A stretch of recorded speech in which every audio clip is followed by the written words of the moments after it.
Hello, today we're going to share some tips on how to build this bed, but before we get started, we have a couple things to keep in mind. First, you should be able to build this bed on your own, but a second person can be helpful. And just make sure everything's facing the right way when you're putting it together and you'll do great. So let's get into it. Just a quick disclaimer, these tips don't cover every step, so make sure you follow the instructions and complete all the steps in order. On steps 3 and 4, we have the parts that we put together before, and we have pieces 13 and 11.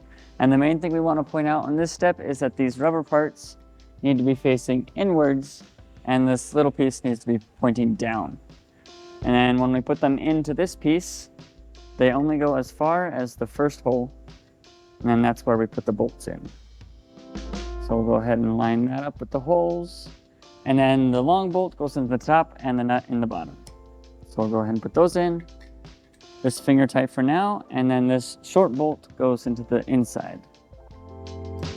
And then once they're all in there, we can tighten them with the hex keys, and you'll need both of them to do that. Now we can move on to the other side and do the same thing.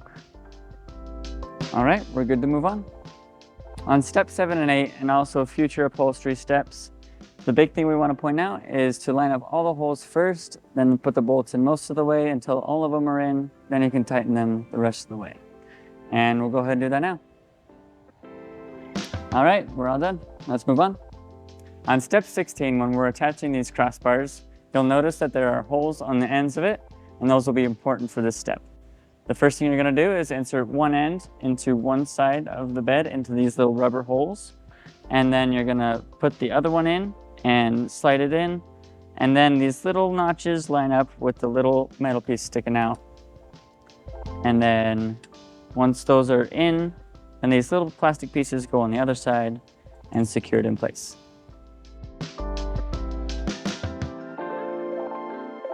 We hope this video was helpful for you in building your new bed, and for more tips, tricks, and guides, go to walkeredison.com.